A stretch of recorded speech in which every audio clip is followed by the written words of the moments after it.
Sir Salman Khan పైన హత్యా ప్రయత్నం జరిగింది అనే వార్తలు రావడం చూస్తున్నాం సార్. దీనికి కారణం ఆయన ఫామ్ హౌస్‌లోకి ముగ్గురు ఆగంతకులు చొరబడడమే. సో ఇది కొత్తేమీ కాదు. అంతకుముందు కూడా ఆయన పైన ఎన్నో సార్లు హత్యా ప్రయత్నాలు జరిగాయని చెప్పేసి వార్తలైతే వచ్చాయి.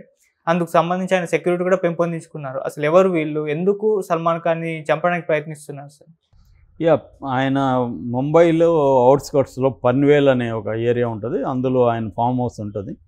ఆ ఫామ్ హౌస్‌లో సెక్యూరిటీ గార్డులకి ని దాటుకొని ముగ్గురు ఆగంతకులు లోపలికొస్తే ఫైనల్‌గా వాళ్ళని సెక్యూరిటీ గార్డులు పట్టుకున్నారు. పట్టుకొని వాళ్ళ పేర్లు అడిగితే అజేష్ కుమార్, ఓం ప్రకాష్ గిల్, గురుసేవక్ సింగ్ అని ముగ్గురు పేర్లు చెప్పారు. ఈ ముగ్గురు కూడా సిక్ జాతికి చెందిన వాళ్ళు మతానికి. సో వీళ్ళ దగ్గర ఆధార్ కార్డులు ఉన్నాయి. బట్ అవి ఫేక్ అనేది తెలిసింది. వీళ్ళ పేర్లు ఇవి కాదు, ఈ ఫేక్ అనేది తెలిసింది. వీళ్ళు ఎందుకు ఫేక్ ఆధార్ కార్డులు పెట్టుకొని వచ్చారు అని వాళ్ళని ప్రశ్నిస్తే వాళ్ళు ఏం చెప్తున్నారంటే, మేము అభిమానులు, ఆయన చూడడానికి వచ్చామని చెప్తున్నారు. కానీ పోలీసులకు నమ్మకం కుదరట్లేదు. ఎందుకంటే సల్మాన్ ఖాన్కి లారెన్స్ బిష్నోయ్ గ్యాంగు, తర్వాత గోల్డీ బ్రాల్ అని వాళ్ళిద్దరు గ్యాంగ్స్ డైరెక్ట్గానే థ్రెట్ చేస్తారు చాలాసార్లు, చంపేస్తాము సల్మాన్ ఖాన్ అని. అందుకని గవర్నమెంట్ కూడా ఆయనకు 11 మందితో సెక్యూరిటీ Y+ కేటగిరీ అంటారు. అది నెలకు 15 లక్షలు బడ్జెట్ అవుతుంది. Y+ కేటగిరీ సెక్యూరిటీ ఇచ్చారనమాట. మొత్తం 3 షిప్లలో పనిచేస్తుంటారనమాట వాళ్ళు. దాంతోపాటు ఆయన బుల్లెట్ ప్రూఫ్ కారు కూడా రెడీ చేసుకున్నాడు.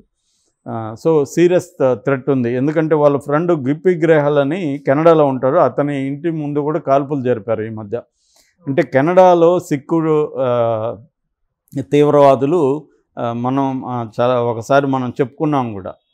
ఆ మధ్య మనకి కెనడాకి మధ్య సంబంధాలు కూడా కొన్ని దెబ్బతిన్నాయి. ఎందుకంటే కెనడాలో ఉండే ఒక సిక్కు తీవ్రవాదిని మన రా అంటారు కదా, రీసెర్చ్ అండ్ అనాలిసిస్ వింగ్, మన ఇంటెలిజెన్స్ వింగు అక్కడ చంపిందని, దానివల్ల కెనడా భద్రత ఇదంది, కెనడా వాళ్ళకున్న సార్వభౌమత్వం ధిక్కరించి మన సీక్రెట్ సర్వీస్ వెళ్ళి అక్కడున్న కెనడా సిటిజన్ని చంపడం రాంగ్ అని ఇలాగా గొడవలు అయినాయి. ఈ మధ్యనే మళ్ళీ రివైవ్ అవుతున్నాయి సంబంధాలు.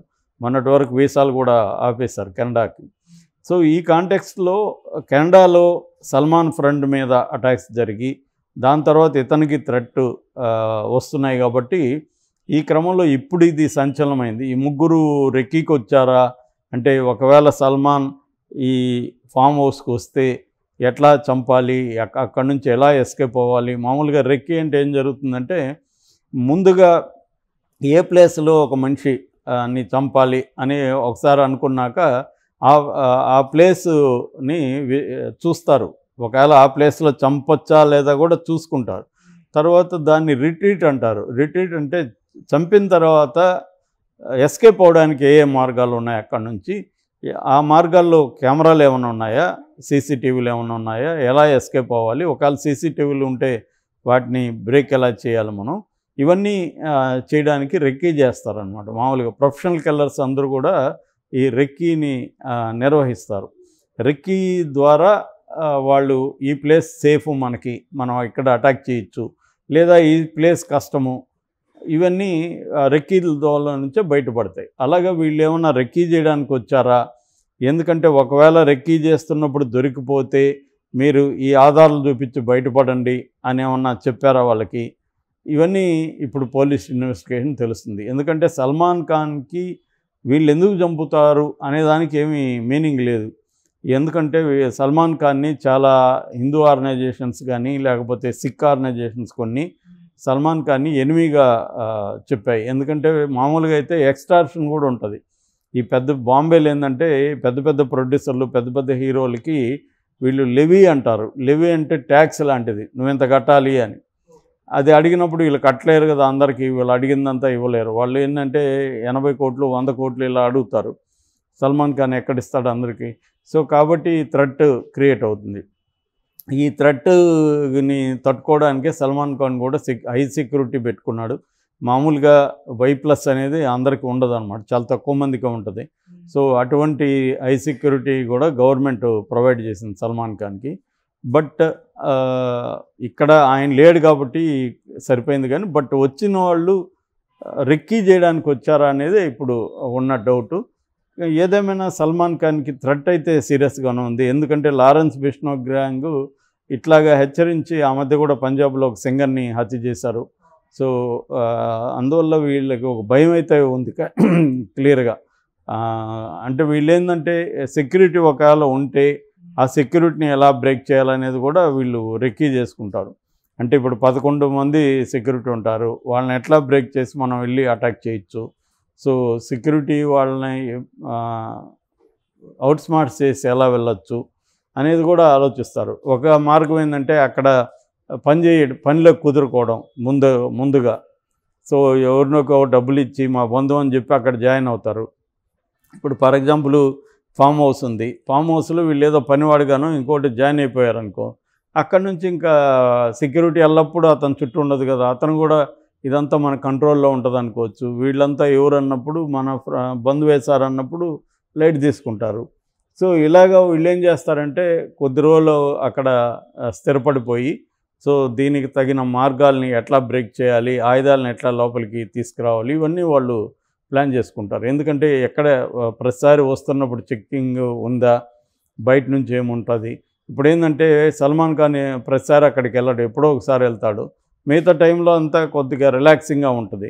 ఆ రిలాక్సింగ్గా ఉన్నప్పుడు ఆ సెక్యూరిటీ పర్సన్స్ అక్కడ ఉంటారు కదా, సెక్యూరిటీ వాళ్ళకు కూడా వీక్నెస్లు ఉండొచ్చు, ఏమైనా మందో ఇంకోటో. సో అలాంటప్పుడు ఆ వీక్నెస్ని పెట్టుకొని వీళ్ళు ముందుగానే అన్నీ అక్కడ ఆయుధాలు రెడీ చేసుకోవడం, మనుషులు అటాక్ చేయడానికి టీము ఎలా రావాలి ఏంటి ఇవన్నీ ప్లాన్ చేసుకోవచ్చు. సో ఇలాంటివన్నీ జరుగుతుంటాయి అన్నమాట. ఎందుకంటే ఎక్కడ వీక్ పాయింట్ ఉంటుందో అక్కడ అటాక్ చేస్తారు ఎప్పుడైనా కూడా. సో సల్మాన్ ఖాన్కి వేరే చోట సల్మాన్ ఖాన్ ఎక్కడ సేఫ్ అనుకుంటాడో ఆ సేఫ్ అనుకునే చోట సల్మాన్ ఖాన్ కూడా ఫ్రీగా ఉంటాడు. సో ఆ ఫ్రీగా ఉన్నప్పుడు అలాంటి ప్లేస్ని వీళ్ళు సెలెక్ట్ చేసుకుంటారు. సో అందుకని ఈ ఫామ్ హౌస్ అయితే ఇది కొద్దిగా దూరంగా ఉంది, అవుట్స్కర్ట్స్లో ఉంది, సో ఇక్కడ మనకి కంట్రోల్ ఉంటుంది అనేది వాళ్ళు ఆలోచించవచ్చు. ఎందుకంటే ఇప్పుడు ఎలా ఉంటుందంటే పోలీసుల దగ్గర కంటే కూడా ఈ గ్యాంగ్స్టర్ల దగ్గర అడ్వాన్స్డ్ వెపన్స్ వచ్చేసాయి. ఎందుకంటే కొన్ని కంపెనీలకి మిలిటరీ కాంట్రాక్ట్ ఇస్తుంది వెపన్స్ తయారు చేయమని. ఇండియన్ మిలిటరీ ఆర్మీ కాంట్రాక్ట్ ఇచ్చినప్పుడు వాళ్ళు మిలిటరీకి సరిపోయే లైసెన్సులు ఉంటాయి కదా, వాళ్ళకి వెపన్స్ని తయారు చేసే లైసెన్స్ ఉంటుంది. వాళ్ళు ఏం చేస్తారంటే మిలిటరీకి ఫర్ ఎగ్జాంపుల్ గ్రెనేడ్స్ ఒక 10,000 గ్రెనేడ్స్ ఆర్డర్ ఇచ్చారనుకో, వీళ్ళు 12,000 13,000 తయారు చేస్తారు. ఆ 10,000 వాళ్ళకి సప్లై చేసినాక మిగతా 2,000 గ్రెనేడ్స్ ఏం చేస్తారంటే హై రేట్లకి నక్సలైట్లకు కావచ్చు, ఇటువంటి టెర్రరిస్టులకు కావచ్చు వీళ్ళు అమ్మేసుకుంటారు. సో అలాగా వీళ్ళకి క్వాలిటీ మామూలుగా నువ్వు అదే నక్సలైట్లు కూడా గ్రెనేడ్ తయారు చేస్తారు, అయితే అది క్వాలిటీ ఉండదు. మామూలుగా అయితే పిన్ను తీసేసినాక అది సర్టన్ 7 సెకండ్లో 10 సెకండ్లో టైమింగ్ ఉంటుంది అన్నమాట. ఈ లోపల డిస్టెన్స్ని బట్టి నువ్వు విసిరేయాలి, లేదంటే అవతల ఎనిమి పట్టుకొని కూడా మన మీద విసిరేయచ్చు. సో నక్సలైట్లు తయారు చేసే గ్రెనేడ్లకి అక్యురసీ ఉండదు. అదే మిలిటరీ వాడే గ్రెనేడ్స్కి అక్యురసీ ఉంటుంది. అంటే ఒకసారి పిన్ని తీసి దాన్ని ఇట్లా వేలు తీసినాక కరెక్ట్గా ఎనిమి ఎంత దూరంలో ఉండడు, మనం ఎన్ని సెకండ్లు అక్కడికి వెళ్తుంది, ఇవన్నీ చూసుకొని క్యాలిక్యులేట్ చేసుకొని కరెక్ట్గా వేస్తారు. ఈ నక్సలైట్లు తయారు చేసే హోమ్ మేడ్ గ్రెనేడ్స్కి ఈ అక్యురసీ ఉండదు. ఒక్కొక్కసారి అది మన చేతిలోనే ఫైర్ పేలిపోవచ్చు,